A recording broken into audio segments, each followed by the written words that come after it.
Hey, what's going on, fellow flippers? This is John at Flip Your Dollar, and this weekend I went to a Posh and Sip, I believe that's what it's called, and I want to share with you what I learned, what my perspective is of the whole ordeal, and I also want to give advice to other fellow Poshmark people out there and tell you exactly what I think could probably help you grow your Poshmark business. So to begin, I went there and not a whole lot of people did show up. Maybe I think there was a total of 6 of us that were there, and there's only 2 guys. That was me and the friend that I brought along with me, and then the rest were the ladies there, and they were very, very nice and very helpful people. It's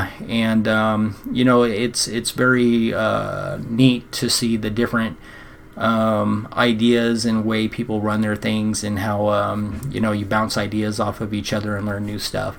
That was pretty good. The knowledge base of it, they did teach us a couple of things, and I think maybe I might have taught them some stuff too. One of the ladies there said she went to Posh Fest and she had learned that Poshmark was going to be putting out a new thing in their system where it will have a little description box where you can put things in that nobody else will see, only you can see that on your printout, which I think is great, because that would be cool, because you can maybe like put the price of what you paid for that item in there, so you know how much you paid, or you could put a little, if you store your stuff in bins and you have them numbered, then you can put the number of where that bin, where you put that at. So I guess she said that was supposed to have been launched already, but I haven't seen it yet, so that'd be really cool to see the introduction of that. So if you guys haven't heard about that, and maybe that's some news to you, that'll help you out.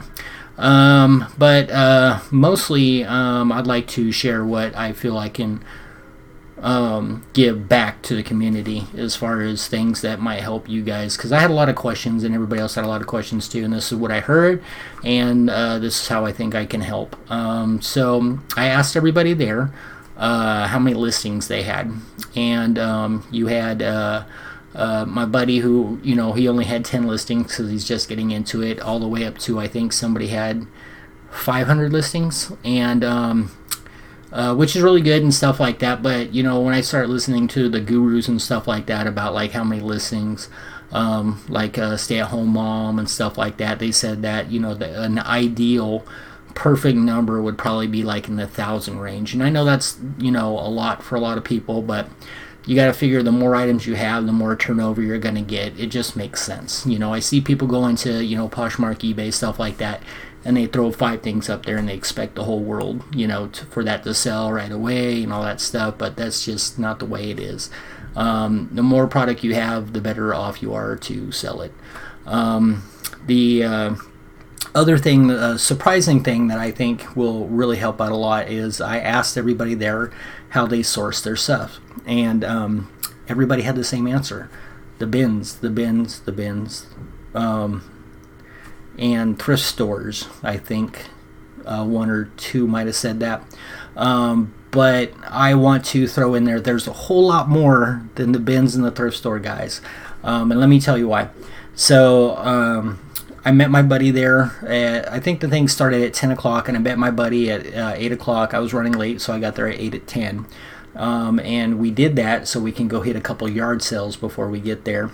And we did, and the yard sales we went to were absolutely horrible. I go every weekend to yard sales, and they're absolutely horrible. However, in that amount of time, I did find these King sandals, and you can look these up. These will go for about $25-$30. And also, and I paid $1. So that was the one thing that I asked the ladies, like, okay, well, why do you only go there? And they're like, well, price per pound. Well, here in California, we pay anywhere, I think it's for $2.49 to $2.99, depending on which bins you go to per pound. So I paid $1 for that. And then I went to another yard sale, and I picked up this Superman. Yes, it's pink. Superman, it's Under Armour. And let's see if you can see that there. It's 3XL. I don't think you can see it, but trust me, it's a 3XL. Now this will go for $30 easy, all day, every day. And 50 cents. Beautiful, new, like new condition. And that was just a couple of items that I picked there. I didn't get a lot because, like I said, they were horrible yard sales. But, you know, we spent maybe about an hour going to those and just selling those 2 items. Let's go conservative, say 25 each, $50 minus $1.50 put into it. That's, you know, if you look at like hourly wage, that's quite a bit of money. But don't let it stop there. There's other ways that you can source stuff as well. You can go to look online, Facebook. People will be selling a lot of clothes just all at once for a bundle, estate sales, stuff like that. And I think that you guys should really look into other sources than just bins or in thrift stores. Most of them were just bins, which kind of surprised me. But the thrift stores, they have really good deals too as well. I went to the thrift store this weekend as well, and I got quite a bit of stuff that will go quite well. So hopefully that'll help you guys too as well. Somebody also asked about, what was the question? It was about like putting the description in. And so, you know, that I'm going to go ahead and answer that because I answered it there at the Posh and Zip. So now on the description, keep in mind that the Google algorithm only picks up that top, well, it picks up most, but that top portion that you fill out, it picks that up, and that's how it's going to store it, and that's how it's going to push it to Google. Because when people are buying from Poshmark, it's not just Poshmark. People do find these things on Google too, and they go to Poshmark to buy it if they find your item on Google. So be very descriptive. Don't put blue dress, you know, put like the maker, put what size, put that it's a woman's whatever, shoe, shirt, pants, you know. Be very descriptive in that there, and I think you will see an increase in sales on that there. A couple of more things that I can throw out there here, but I would like to save that for a later date. I just kind of wanted to throw this out there real quick and let you guys know that I did go to one. It's great, nice people.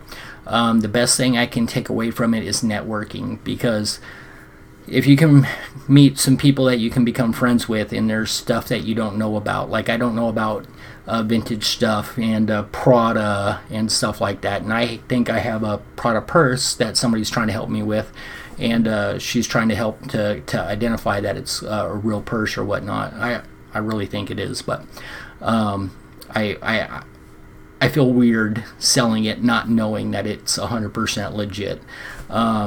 But anyways, long story short, hopefully some of my ideas will help you guys too as well sell on Poshmark. I appreciate you guys watching. Also, thank you so very, very, very much. I put a couple videos out there, and the subscribers and the likes and all this stuff has gone through the roof. Thank you guys so very much for your support. I appreciate it. Keep hitting that like button if you're new and you like the content and want to check out more stuff that's coming, which hopefully I'll have a lot more. Hit the sub button and that bell so you don't miss upcoming videos. And I appreciate you guys' time, and I'll see you in the next video.